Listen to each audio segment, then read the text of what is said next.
안녕하세요, 여러분. 제조업을 위한 제조업에 의한 제조업의 남자 이제조. 오늘은 어떤 이제 제조업의 하나의 트렌드, 제조업 근로자들의 다국적화 현상에 대해서 얘기를 해보도록 하겠습니다. 사실 이게 이제 오늘 내일 일은 아니어가지고 언젠가 한번 다뤄봐야겠다고 제가 이제 옛날부터 생각하는 주제거든요.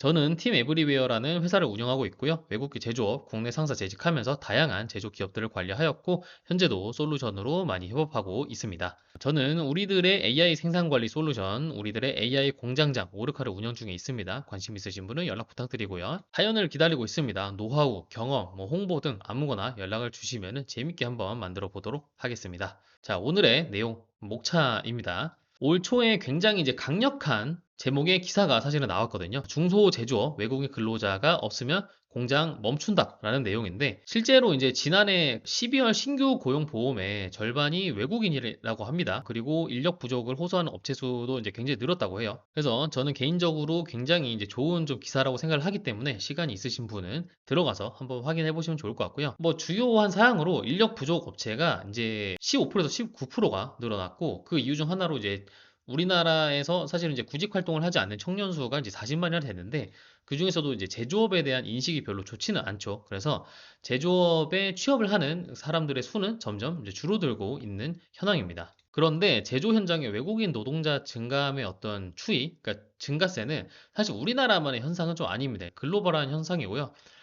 미국이나 일본 할 거 없이 계속적으로 좀 늘고 있습니다. 제조업에서의 어떤 이제 외국인 근로자 증가 추세는 사실은 좀 글로벌한 현상이다라는 거를 좀 말씀드리고 싶었습니다. 그리고 우리나라의 제조업이 점점 다국적화되는 이유가 있습니다. 한국인이 취업하기에 근로 조건이 사실은 좋지 않기 때문이다라고만 말하기는 좀 힘든 거는, 우리가 이제 스마트 팩토리의 어떤 규모를 보고 얘기를 할 수가 있는데요. 스마트 팩토리의 시장 규모가 사실은 제조업이랑 직결되는 수치는 아니지만, 제조업의 시장이 작은데 스마트 팩토리 시장이 성장할 수는 없거든요. 그런 면에서 봤을 때 대한민국의 스마트 팩토리 규모가 유럽의 3분의 1 수준이고, 아시아 태평양은 전 세계의 사실 1위 수준입니다. 그래서 우리나라의 제조업이 전 세계적으로도 굉장히 큰 시장입니다. 그래서 해외 근로자가 제조업에 종사하면서 우리나라로 몰려들기가 사실은 좀 쉬운 구조라는 거죠. 그러면 우리나라의 외국인 노동자를 고용할 때 어떤 규정은 어떤가를 한번 알아보겠습니다.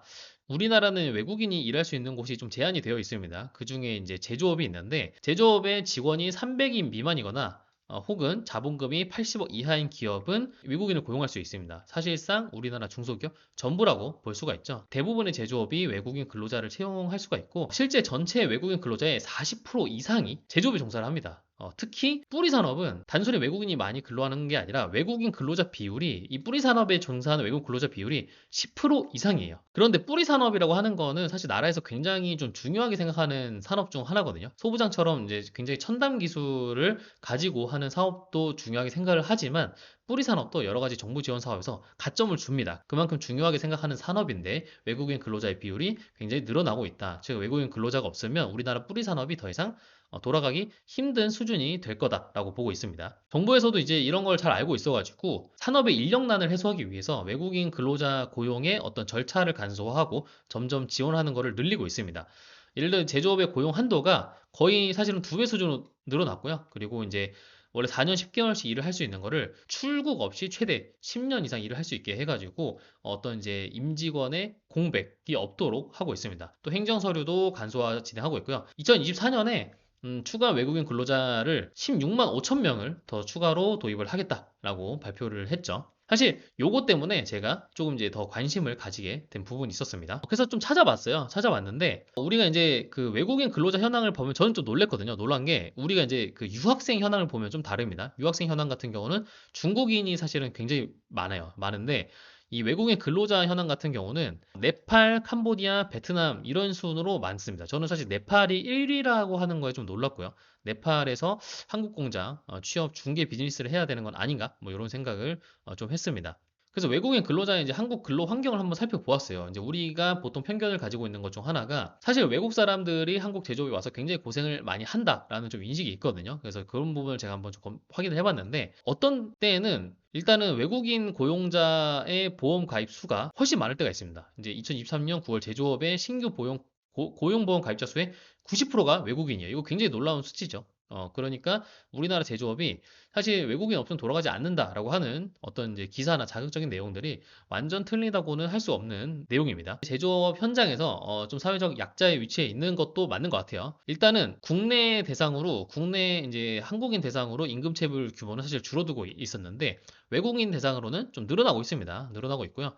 외국인의 업무상 사고 재해율도 전체 사고 재해율보다 좀 높습니다. 이거는 이제 왜 그러냐면 조금 더 안전 대비가 사실은 안 되어 있고 조금 더 열악한 그런 조금 더 어떤 그 작은 이런 현장에서 일을 하는 경우가 많기 때문에 외국인의 사고 재해율이 좀 높은 편이고요. 임금 수준은 꽤 높습니다. 사실 한 2, 300만 원이 50.6% 그리고 300만 원 이상이 35.8%인데 우리나라의 이제 중위소득이 3천만 원 초반대이기 때문에 사실상 외국인의 어떤 제조 현장에서 일할 때 소득이 우리나라 중위소득에 밀린다고 볼 수는 없죠.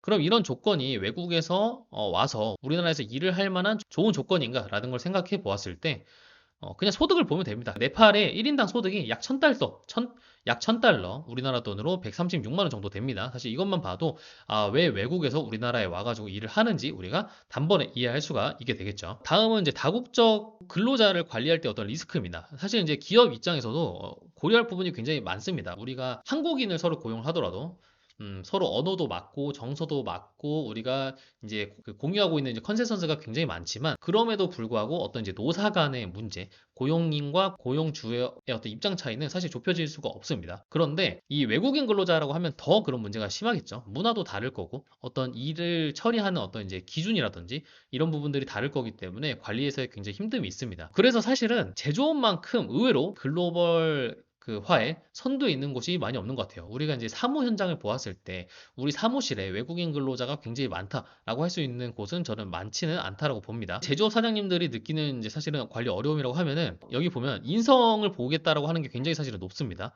그 출신 국가를 보겠다고 하는 게 굉장히 높은데 이거는 이 제조업 사장님들을 인터뷰했을 때 가장 많이 느끼는 어려움 중 하나가 아무래도 이제 한국보다도 더 백그라운드를 확인할 수가 없으니까 우리가 이제 고용한 외국인 근로자들이 어떤 사람인지 알 수가 없잖아요. 그래서 사실은 정말 안 좋은 케이스로는 뭐 범죄를 저지르는 경우도 있고 일을 하다가 너무 이제 그런 게 안 맞으면 도망가기도 하고 저도 예전에 이제 제가 그 대기업을 다닐 때 가끔 이제 저는 이제 본사 직원이니까 전수 재고 조사를 할 때 제가 일용직으로 고용을 해서 그 이제 그 인력 관리를 하는 업체에 연락을 해가지고 고용을 해가지고 저희가 관리하는 창고에 전수조사를 한 적이 있었는데 그럴 때 한국인 근로자분도 오시고 외국인 근로자분도 오십니다. 근데 다 똑같은 사람이에요. 다 이제 담배 피러 가면은 어느 순간 보면은 다 담배 피러 도망가가지고 어디에 있는지 모르고 제가 찾으러 다녀야 되고 굉장히 현지화가 잘 되더라고요. 그래서 꼭 요게 이제 어떤 외국인 근로자만의 문제는 아니라고 생각하지만 그럼에도 어떤 생기는 문화 차이 때문에 관리 어려움이 조금 더 있을 거라고 생각을 하고요. 실제 현장에서의 어떤 업무 지시 어려움도 있다고 해요. 실제로 도면이나 작업 지시서 같이 이제 서류 기반의 사실은 업무 지시가 좀 어려움이 있고,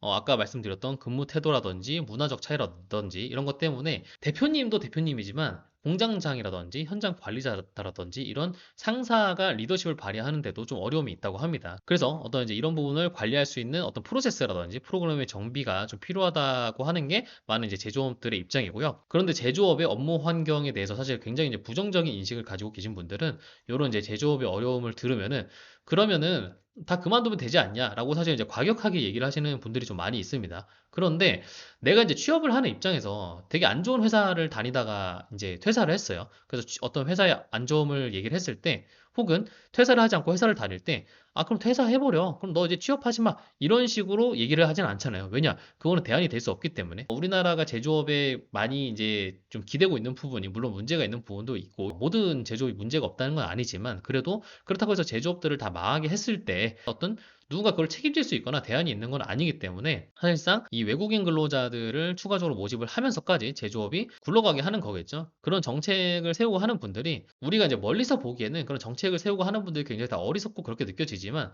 책임을 지는 자리에서 그런 정책을 세우려면 굉장히 이제 쉽지 않고 이런 부분에서 많은 고민 끝에 이런 외국인 근로자들을 추가 고용하는 부분들에 대해서 나라가 점점 오픈되고 있는 거라고 저는 좀 생각을 하고 있습니다. 그거는 그렇고 현장에서는 실제로 프로세스를 도입하거나 할 때 사실 좀 어려움이 있습니다. 그죠? 그래서 저희 같은 경우는 현장의 외국어 장벽을 극복할 수 있는 프로그램을 좀 쓰면 좋지 않을까라는 생각을 하고요. 그중 한 예로 저희 오르카 솔루션의 자동 언어 번역 시스템을 한번 좀 소개를 해보도록 할게요. 이렇게 도면이나 서류를 통해서 작업 내용을 생성을 할 수가 있고요.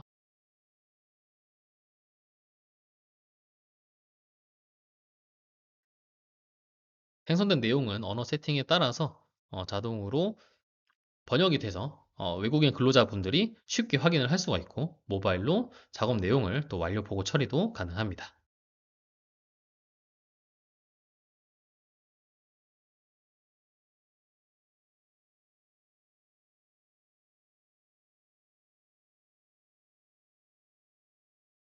자, 그래서 오늘의 요약입니다. 사실 제조업의 다국적화는 비단 우리나라만의 일이 아니라 글로벌한 트렌드다. 그리고 외국인 근로자 도입은 당분간 증가될 것 같다. 또 그러므로 인해서 제조업의 외국인 근로자 비중도 증가할 것 같고 특히 뿌리 산업은 이미 10% 이상을 차지하고 있다. 그러나 제조업의 다국적화로 인해서 관리의 역량 강화, 리더십의 역량 강화 등이 필요할 것이다. 라는 내용으로 오늘 영상을 마치도록 하겠습니다.